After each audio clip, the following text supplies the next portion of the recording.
Bismillahirrahmanirrahim. Darajatut taqwa khamsun. Satu, ayat takyal abdu al kufra. Wadzalika maqamul Islam. Jadi siapapun yang tidak kafir itu sudah diberi status takwa. Karena dia menjaga dirinya tidak kafir. Jadi orang Islam yang enggak sholat, yang perilakunya masih enggak melakukan kewajiban, itu punya sisi takwa, tapi baru takwa syirki, menghindari syirik, menghindari ateisme.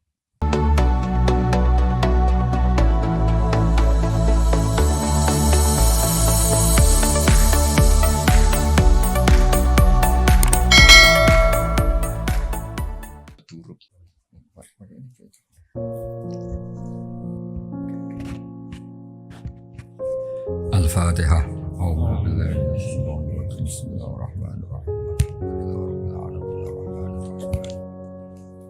Shiratal ladzina an'amta 'alaihim ghairil maghdubi 'alaihim waladdallin. Ya niki ngaji alhamdulillah ceritanya itu pas Muharram kula nelpon Pak Harsoyo untuk minta sama Pak Rektor ngaji muqaddimah ilmu tafsir. Semuanya yang saya hormati ini langsung mohon nggih mangke Pak Harsoyo bagian donga ben dadi kiai teng mriki. Nanti ngajinya 2 kali, yang di fotokopi itu nanti untuk sesi kedua setelah asar. Ya, sekarang itu ngaji hadisnya, ini ngaji tafsir. Misalnya di sini Hudal lil Muttaqin oleh Profesor Zaini, ini saya baca aja biar tidak kelamaan. Quran itu beliau nerjemah dzalikal kitab la raiba fi hudal lil muttaqin. Kitab ini tidak ada yang diragukan, petunjuk bagi mereka yang bertakwa. Sebetulnya kata takwa itu secara kosakata itu dari kata waqo yaqi wiqayatan. Terus ikut wazan ifta'ala jadi ittaqo yattaqi ittiqoan. Sebenarnya maknanya waqo itu bukan takut, menjaga, no? Menjaga. Nah, menjaga itu adalah menghindari sesuatu supaya yang bahaya itu enggak terjadi. Jadi menjaga itu ada unsur, ada bahaya, kita cat supaya itu enggak terjadi. Itu namanya menjaga. Sebab itu bukti kalau makna saya benar, tidak salah. Ada kata ittaquwaha tapi ada ittaqun naro. Kan enggak mungkin sama-sama jadi objek dari ittaquwaha kok ada ittaqun naro, ya ada ittaqun nisa. Wajar tertawa kalau dibahas bisa. Ini dosen-dosen di Butan itu masih punya selera. Bahasa halusnya nafsu itu selera. Kalau Pak Harsoyo sudah off. Pak Rektor bina-bina. Nah ini dengerin betul ya. Jadi kata terus ada aturan iqlal itu proses analisis lafadz. Terus jadi ittaqo. Terus Kiai Jawa supaya gampang dimaknani wedya sira ing Allah. Lho Allah itu zat yang menyenangkan, Tuhan yang menyenangkan kok malah ditakutin. Itu kan sebetulnya janggal. Ya? Tapi alhamdulillah barokahnya ini DPPA ya. Enggak pati mikir ya enggak pernah janggal. Penting ada uang operasional jalan. Yang jalan jangan hanya uang operasional. Dakwahnya juga jalan. Kayak Universitas Islam itu yang jalan jangan insya Allahnya Islamnya. Ya relax saja ini karena nanti ngaji itu lama sampai maghrib nanti. Nanti jeda asar terus ngaji hadis, ini ngaji tafsir. Bukti kalau teori saya benar ini tak bacakan sekian kitab. Urusan takwa tadi, takwa itu maknanya apa? Menjaga. Jadi ittaqwa itu Allah itu jaga. Eksistensinya jaga. Eksistensi Allah dia jaga itu Pak Rohidin misalnya dimulai kita berkampanye ngomong terus menerus bahwa Allah itu wajibul wujud awal atau qadim itu Allah disebut kalau dalam ngaji di pesantren qadim apa? Qadim. Kita harus yakin Allah itu satu, Allah itu al-ahadus somad satu. Itu kita jaga eksistensinya, jaga terkenalnya. Terkenal ini penting. Sebab itu ini cerita Pak Harsoyo, saya pernah debat kecil sama Profesor Zaini, termasuk sama Profesor Kores, tapi debat-debat saling melengkapi. Kul itu kan terjemahnya katakan. Itu di fikih Pak Harsoyo ada sedikit masalah karena iman itu sekedar bil lisan, dengan lisan itu tidak cukup, harus tasdik bil qalbi. Iman kan harus membenarkan sampai hati. Tapi kalau orang membenarkan di hati tapi lesannya nggak ngomong, kan kita nggak tahu dia mukmin apa tidak. Jadi kalau diterjemah katakan itu tidak mewakili tasdik bil qalbi, keyakinan hati. Kalau diterjemah yakinilah tidak mewakili hukum formal, hukum syariat lah, bahwa sesuatu itu harus dikatakan. Saya guyon begini, saya masih ingat usul ke Profesor Zaini, gini aja, katakan dan yakinlah. Tapi bahasa kul itu gak ada yang dia katakan juga yakini, bahasanya tidak cukup, Pak. Nah, akhirnya kita butuh seni ngelola agama ini. Ternyata katakan itu penting, karena anak kita tahu tauhid, barokahnya bapaknya mengatakan. Umat ngerti tauhid, barokahnya guru-guru mengatakan. Ada sosialisasi. Jadi berkahnya kata-kata itu kemudian orang lain bisa mendengar. Orang lain bisa meniru. Paham ya? Lagi-lagi itu juga menjaga Allah. Makanya ketika Nabi dakwah sirron sama Allah, lama-lama disebut fasda bima tu'mar. Fasda bima tu'mar. Kebenaran itu harus muncul, harus dikatakan. Nah ini sambil ngopi, nah, ngopi ketua sukunya aja ya, anak-anak itu nanti ngopi sendiri aja. Nanti kalau ada orang setara rektor, rektornya nggak terima, masa rektornya ngopi. Saya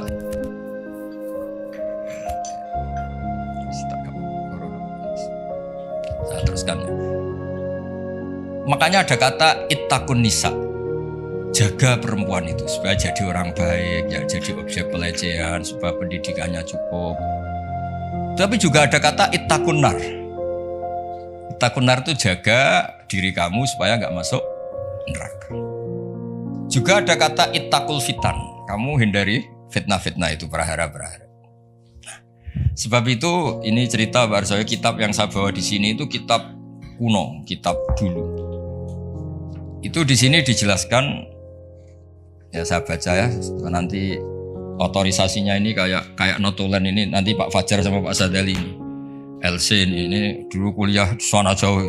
Semoga ngaji betul, tidak hanya lihat mumi. Gak usah diterangkan, kamu tuh kok hasut, biasa aja.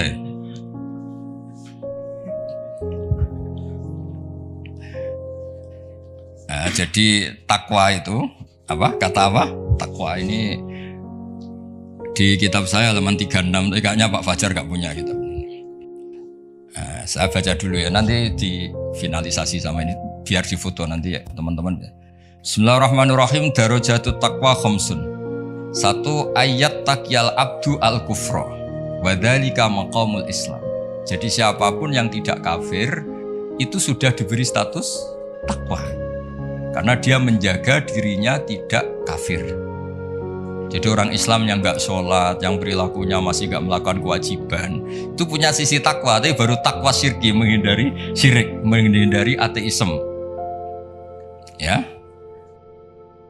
Wa dzalika maqamul Islam. Jadi sekedar bersyahadat, belum sholat, belum macam-macam itu juga takwa, tapi baru takwa dari maqam Islam, ya, baru takwa dari kemusyrikan. Terus wa ayyat taqyal ma'asiyah wal hurumati wa huwa maqamut taubah. Juga menghindari semua bentuk maksiat. Nah, itu sudah maqamut taubah. Memang dia menghindari hal-hal yang buruk. Terus ini yang ketiga, yang naik kelas lagi, wa ayyat taqya asyubuhati wa huwa maqamul wara. Bahkan hal-hal yang syubhat saja dijauhi. Meskipun enggak banget haram, tapi sekedar remang-remang dijauhi. Makanya dulu banyak kiai-kiai itu meskipun pejabat katanya tetap punya pisang, punya ketela yang ditandur sendiri di tanah yang karuan halal milik leluhurnya, karena itu yang karuan apa? Halal. Kalau uang-uang yang dari macam-macam itu takut biasanya dipakai sarana umum kayak pondok atau jembatan atau apa, karena takut itu syubhat apa? Misalnya gini Pak Arsoyo, saya ini kan kiai disalami Pak Arsoyo misalnya mau nyalon bupati Sleman ya Mukhalin misalnya. Itu kan nyalami template saya 10 juta sebenarnya order kalau jadi bupati yang anggap wah Gus Bak doanya mustajab, kalau ndak kiopo. Artinya uang ini sebenarnya uang kontrak, kalau langsung saya makan ini saya tahu legowonya itu kalau nyata-nyata jadi, kalau nggak jadi kan terus menyangsikan. Nah itu kalau orang waroi yang kayak gitu jangan makan, disedekahkan saja sama fakir miskin karena itu riskan. Itu kan kayak DP. Karena nanti kalau jadi bupati betul nambahi biasanya karena itu dianggap, paham ya? Kayak kamu misalnya mahasiswa terus dibiayai calon mertua, itu kan bayangan kamu jadi rektor. Ternyata hanya pengurus DPPAI itu nggak mau. Itu subhat itu, karena nggak sesuai ekspektasi. Halal pas-pasan lah kira-kira gitu. Kayak ini dibiayai orang tuanya, nyongkornya jadi pengurus PBNU atau BP Muhammadiyah, malah tadi modalnya. Paham ya? Nah kalau sudah gitu namanya maqamul wara'. Terus ada lagi Pak Arsoyo, maqam yang keempat, wa ayyat taqiyal mubahati wa huwa maqamu zuhdi. Sesuatu yang boleh pun kalau itu riskan dihindari, itu zuhud. Tapi contohnya jangan Pak Fajar, Pak Arsoyo mungkin, kalau Pak Fajar gak mungkin. Misalnya malam-malam lapar, kalau Pak Arsoyo wah marung. Kalau bakulnya cantik nanti lupa istri gimana? Padahal marung itu halal, tapi ada titik riskan. Makanannya halal. Kalau Pak Fajar ya mangan ngomaro iku wae. Itu mubah pun dihindari karena takut ada masalah. Itu juga takwa. Nah ini yang mungkin ini kelas saya, sampean nggak percaya nggak apa-apa. Yang terakhir tuh wa ayyat taqiya khudura ghairillah ala qalbi. Wa huwa maqamul musyahadah. Kelas di mana takut hadirnya selain Allah di hatinya. Jadi misalnya saya punya uang dikasih Pak Arsoyo, misalnya dikasih Pak Fathul Wahid atau dikasih mahasiswa, nggak kepikiran kalau ini dari makhluk, karena takut memberi ruang makhluk. Tetap semua rezeki itu dari Allah, yang menggerakkan hati kamu ngamal ya Allah, harta yang dipakai juga milik Allah. Wah itu sudah makom paling tinggi, dia nggak nerima kehadiran selain Allah. Kalau di Quran itu ada ayat itu Pak Arsoyo, kulillah wa kulillah sumadarhum fi khodihim yal'abun, kabeh ku mau ngelakoni. Kabeh bu. Jadi Pak Fathul Wahid suatu saat kalau makomnya sudah kayak saya jadi rektor bukan karena saya profesor, bukan karir saya. Kabeh iku Allah. Kalau sekarang belum mau, masih jumawa. Tapi suatu saat saya pasti mau ya. Pasti mau. Harus saya dulu pas rektor juga masih belum begini. Pak Sudanda ini sudah mau ke kelas nomor 5 ini apa? Menolak kehadiran selain. Ini milih yang mana ini anak-anak ini mahasiswa Pak? Mahasiswa. Wah berarti hidayahnya cek pas-pasan ini belum makomnya. Pokoknya enggak kafir dulu ya. Iya Pak Sedili ini pokoknya enggak kafir dulu tadi. Muslim. Tingkat satu ya. Sudah nomor 1 apa tingkat 1? Tingkat 1. Bahasa kerennya nomor 1. Ya, jadi saya pastikan makna saya itu benar, bukan karena saya sombong atau merasa apa-apa, karena ini referensinya jelas. Ini kan makanya saya tadi matur ke Pak Rektor, Pak Arsoyo, saya ngaji yang sangat otoritatif. Ya, satu menghargai UI sebagai kampus besar, apalagi pakai label apa? Islam. Jangan sampai Islamnya itu insya Allah ya, jadi Islam beneran, loh. Islam beneran. Jadi sehingga di bab ini Pak Arsoyo sampai Nabi ngendikan, tapi bukan berarti menghalalkan, soal ini hanya ngendikan mangqala la ilaha illallah dakhalal jannah wa in zana wa in saroko. Itu bukan mengesahkan perilaku buruk, itu bukan. Ada wilayah yang tidak terganggu itu karena wilayah iman, makomnya Islam. Saya kalau nyontohkan itu tidak pidana. Tidak pidana gini Pak Arsoyo, ada nyuwun sewu warga Indonesia korupsi atau nyopet atau maling, masih warga Indonesia enggak? Warga Indonesia, bahkan ketika di penjara pun dia tetap orang. Tapi kalau dia mengurus paspor ganti identitas, ganti warga, KTP-nya diganti, paspor ganti, benar-benar enggak warga Indonesia. Sama, orang kok merubah status Allah, tidak mengimani Allah itu udah ada. Nah, itu berarti merubah status kehambaan dia, merubah status hambaan dia. Nah, itu baru kafir karena dia merubah status kehambaan. Tapi kalau baru salah, nyuwun sewu orang Islam, nyuwun sewu ada yang korupsi, ada yang nakal, ya dia tetap Islam, tapi yang jenis ini, jenis ini. Kalau dalam guyonan bapak saya itu orang Islam loro, ono sing umat Islam, ono Islam sing kumat. Nah, yang nomor 2 itu apa? Islam yang kumat, tapi tetap Islam. Tapi yang jenis apa? Kumat. Kumat itu pilih entah itu agak masalah dengan dirinya. Ya clear ya. Nah, supaya Anda nanti kalau baca kata itu di hadis. Ada lagi bukti teori ini benar. Di surat Ahzab kalau nggak salah itu ada ayat gini. Ada yang hafal Quran enggak ini dari sekian? Hafal separuh-separuh lah. Coba ngaco-ngaco, yang lamat-lamat lah. Coba ngaco aja, lumayan nanti biar cari. Enggak akan saya tes sudah. Siapa Pak Sadil itu? Loh saya di UI itu lama, saya itu seangkatan Pak Arsoyo loh, khidmah UI itu. Ya di Quran kan ada ayat apa? Tsumma awrasnal kitab alladzina astofaina min ibadina. Pertama yang disebut Allah apa? Faminhum zalimul linafsi. Allah itu unik, kitab ini Quran tak wariskan sama orang-orang yang saya pilih. Pertama yang disebut Allah, sebagian mereka tapi ya zalim. Ya. Karena tadi ada zalim yang tidak ganggu iman. Ya tadi misalnya nyuwun sewu, ada copet, ada maling, ada orang-orang yang berbuat buruk. Dalam keyakinan madzhab Ahlussunnah wal Jamaah dia tetap mukmin karena tidak merubah status, apa? Tidak merubah. Kayak tadi orang copet, orang maling, tetap Indonesia enggak? Tetap karena masih ngakui warga negara apa? Ya, tapi kalau dia sudah merubah KTP-nya, paspornya dan benci Indonesia, namanya sudah enggak warga. Nah, kira-kira kafir itu kayak gitu, dia merubah status dia hamba, jumawa, angkuh, nggak ngaku eksistensi Allah. Itu disebut mulhid atau mungkir. Itu sudah, meskipun dia nggak pernah melakukan dosa-dosa besar, tetap aja nggak Muslim kan? Ya jadi clear ya. Jadi maknanya takwa sebenarnya maknanya apa? Menjaga. Makanya nanti maknanya proporsional. Misalnya ada kata ittaqun nisa, jaga perempuan supaya tidak jadi objek orang-orang nakal, supaya ada berpikiran nakal, gak berperilaku nakal. Ittaqun nar juga sama, jaga supaya kamu gak kena api. Nah, kalau Allah ini kan agak unik, Allah itu zat yang menarik, yang mahbub, yang kita cintai. Kemudian disuruh takutlah pada Allah. Masa Allah ketemu Allah takut? Malah kita disuruh fafirru ilallah, mendekat ke Allah kok malah. Nah, takutnya apa? Jangan melakukan sesuatu yang bikin Allah murka. Clear ya.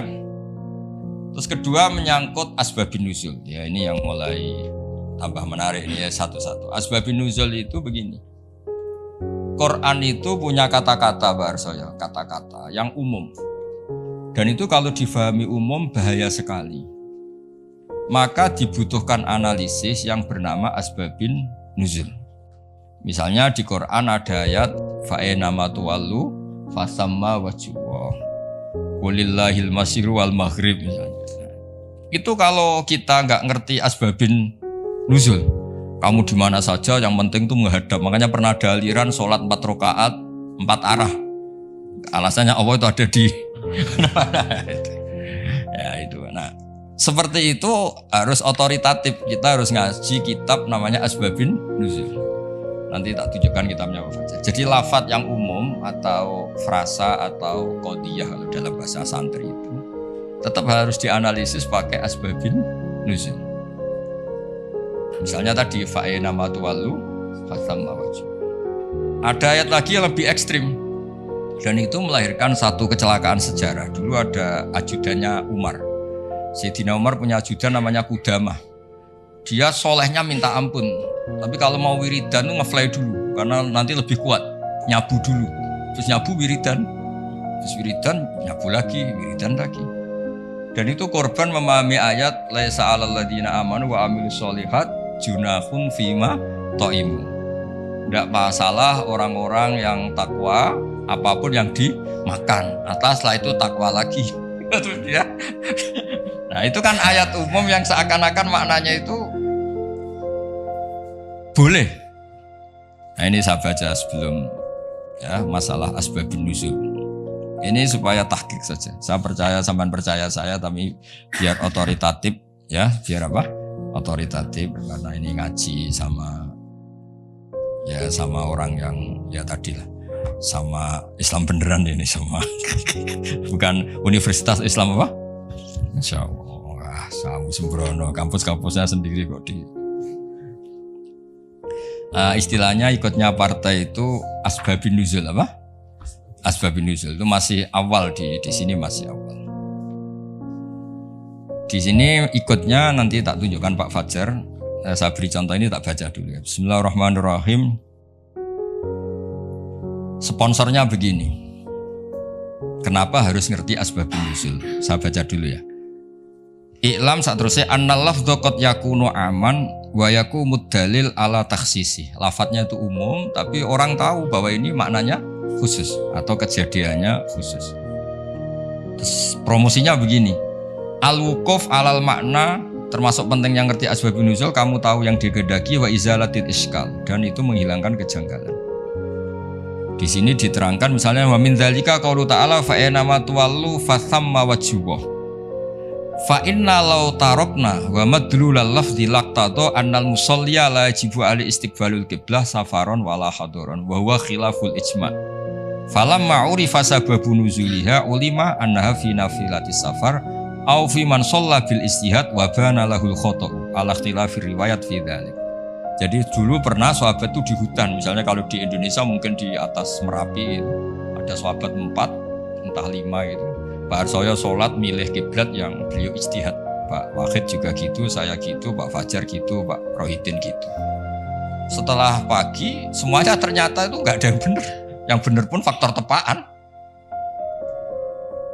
Nah ternyata karena itu ijtihad yang salah dan sudah berusaha ngerti kiblat. Dan Allah akhirnya maklumi, ya sudah tidak apa-apa, tidak usah ada, niat kamu juga menghadap kiblat. Nah, fa'ina matuwalu itu konteksnya itu, gitu ya, konteksnya itu. Kamu di mana saja menghadap, di situ ada ridho Allah. Jadi tidak ada hubungannya dengan pembolehan orang tanpa apa? Kiblat. Atau kedua, fi nafilatis safar. Nafilatis safar itu kalau orang punya hobi sholat. Ini yang nggak kebayang bagi kamu-kamu itu. Muka-muka kayak kamu itu nggak kebayang. Nabi itu saking senengnya sholat, ketika naik unta pun itu ya sholat. Dan nanti kiblatnya ngikuti arah unta atau arah perjalanan. Tapi gak kebayang tuh kalau satu limbar, gak kebayang. Sholat subuh aja disiram air istrinya. Di kampus ngurusi Islam, di rumah wah, ngurusi istri aja gak bisa. Ya, jadi seperti itu penentunya adalah asbabin nuzul apa? Penentunya adalah asbabin nuzul. Jadi misalnya di terjemah itu begini. Ya, apa tadi? Fa aina matwallu fa thamma wajhu. Itu kan kesannya tadi. Kesannya itu kayak kita bebas gitu apa? Kayak kita apa? Bebas. Tapi ternyata yang dikehendaki itu adalah kiblat dalam konteks orang tersesat atau orang yang di safar. Ya jelas ya. Jadi ini terus saya baca di kitabnya ini. Fa aina matwallu fa thamma wajhu. Itu konteksnya hanya itu saja. Konteksnya nafilatis safar. Nabi saking senengnya sholat itu adalah sampai ketika naik unta pun inginnya sholat. Tapi untuk sunat tuh ya, jangan untuk fardu ya. Kalau untuk fardu sebagian ulama rata-rata bilang itu iadah. Kalau untuk apa? Fardu. Terus atau orang bingung. Makanya di kitab fikih itu ada bab begini Pak Fajar. Al istihad la yunqadu bil istihad. Itu termasuk contohnya itu ada orang satu orang sholat 4 rakaat dengan 4 arah. Jadi adalah sekarang kepikirannya sana kiblat. Rakaat kedua rubah sana sampai dijajal semua. Karena dia berusaha menemukan kiblat, Allah ngapresiasi. Sholatnya itu dianggap sah. Karena dia sudah berusaha mencari kiblat. Nah, ayat-ayat seperti itu konteksnya adalah masalah asbabin nuzul. Bukan punya makna umum yang terus orang bebas tanpa apa? Kiblat ya, yang bukan berarti orang terus bebas tanpa apa? Kiblat. Ya clear ya? Biar sampean ngerti. Nah, begitu juga seterusnya ada ayat Baharsoya inna sofal marwata min sya'airillah. Itu kan terusannya tuh agak ekstrim. Kamu yakin nggak sa'i di Safa Marwah itu wajib apa sunat? Wajib kan? Bahkan rukun.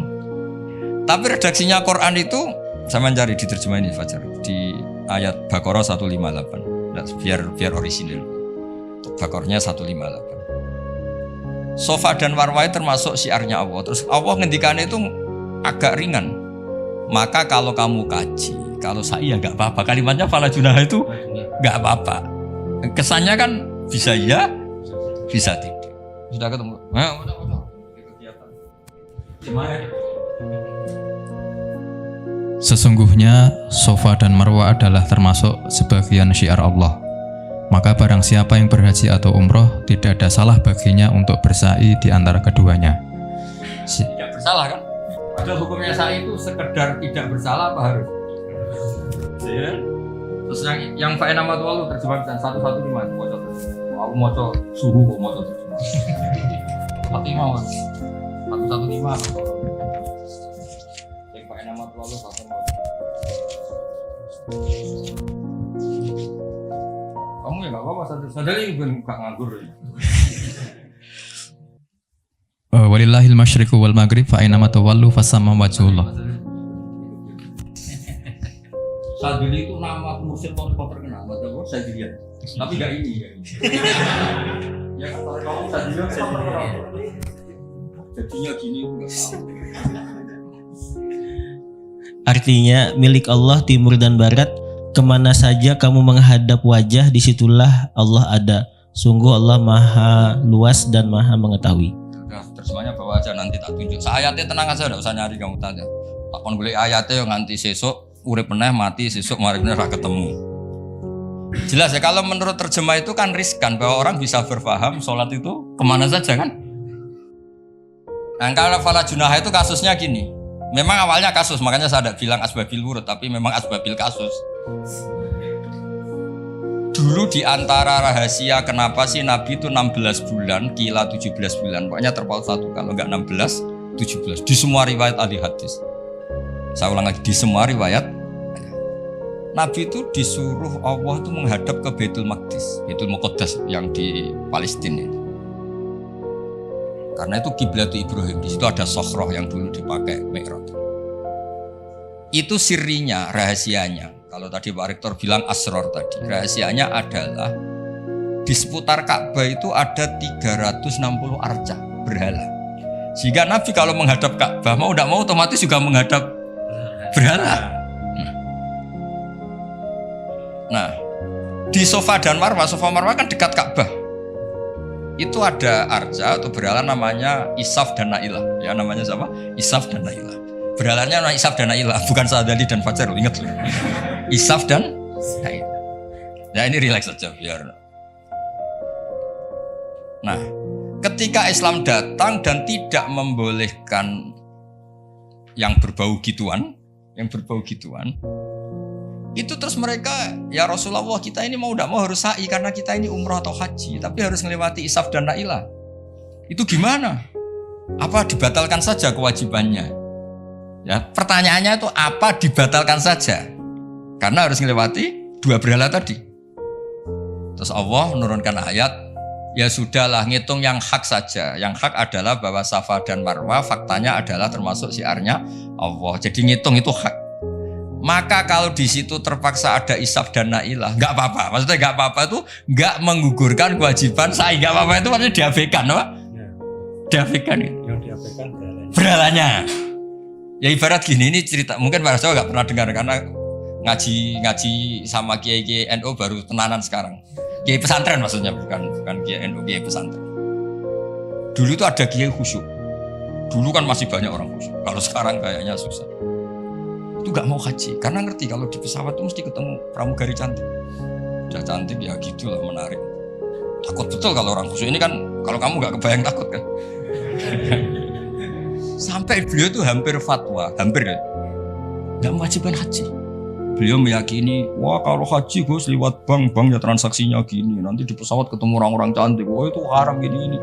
Bos, gaji-gajinan orang Jawa itu gak merasa gaji-gajinan gitu.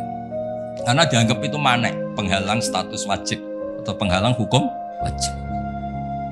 Makanya ketemu banyak kiai, terus diingatkan, termasuk pakai takbir ini, inna sofal marwata min syairillah. Jadi dulu itu pernah ada haram itu diabaikan tadi, demi kebaikan haram itu diabaikan. Artinya meskipun di pesawat ada pramugari, kalau mau haji ya haji aja. Yang nggak boleh yang godanya itu, kalau hajinya ya dong ya. Jangan kok terus boleh kamu minta nomornya, itu enggak, maksudnya itu ya haji aja. Soal itu diabaikan. Ini bisa, kalau ini sudah bisa, kayaknya sudah bisa. Tapi kalau Yang nggak bisa ini apa itu? Sana. Clear ya? Clear ya? Jadi yang taat ya tetap taat, kali itu ya diabaikan. Artinya gini, andaikan saya jadi kiai menangi seperti itu kan bilang, kalau mau umroh saja. Tapi itu gue harus ketemu perempuan-perempuan cantik gini. Ya itu diabaikan saja, tidak ganggu kewajibannya. Nah sama, ya kira-kira gitu loh. Jadi fala junaha itu tidak apa-apa. Sudahlah tetap sa'i saja, abaikan yang tadi. Jangan terus itu mengubah kewajiban. Kalau itu pakai gitu ya ada orang kuliah. Anak perempuan mau kuliah di UI, itu dosennya Pak Fajar, Pak Sadi. Kayaknya masih riskan gitu. Wah, gak ada orang nuntut ilmu kan? Terus Pak Sadili juga gak mau ngajar di mahasiswi. Kenapa gak mau ngajar? Wah riskan. Soalnya pas-pasan saja. Nah kalau saya bilang gak apa-apa, maknanya diabaikan, tidak melakukan maknanya. Ya clear ya, itu penemunya atau penentunya juga mengenali asbabin nuzul. Saya baca ya. Wa min dzalika qaulu ta'ala inna safal marwata min sya'airillah fa inna dzahira lafdhiya la yaqtadi anna sa'ya fardhu. Ya kalau melihat secara lafaz kan sa'i itu berarti tidak fardhu kan Allah hanya bilang tidak apa-apa. Terus walhasil wa qadrat Aisyatu ala Urwah fi fahmi dzalik bisa babi nuzuliya. Wa huwa anna sahabata ta'assamu dari kata asima ya. Asima itu dosa ya. Ikut wazan tafa'ala jadi ta'assama apa? Ta'assama itu merasa dosa. Ya. Anna sahabata ta'assamu binasai bainahuma li'annahu min amalil jahiliyah karena pernah ada tadi isab dan itu. Foto sih. Tak tudono bener kesuwen. Ana sahabat atas. Ya nanti nagih Pak siapa? Fajar sama Pak Sadili sama Pak Nanang yang ngurusi apa? Islam. Ngurusi Islam di UII bukan di sini. Di sini saya ngurus.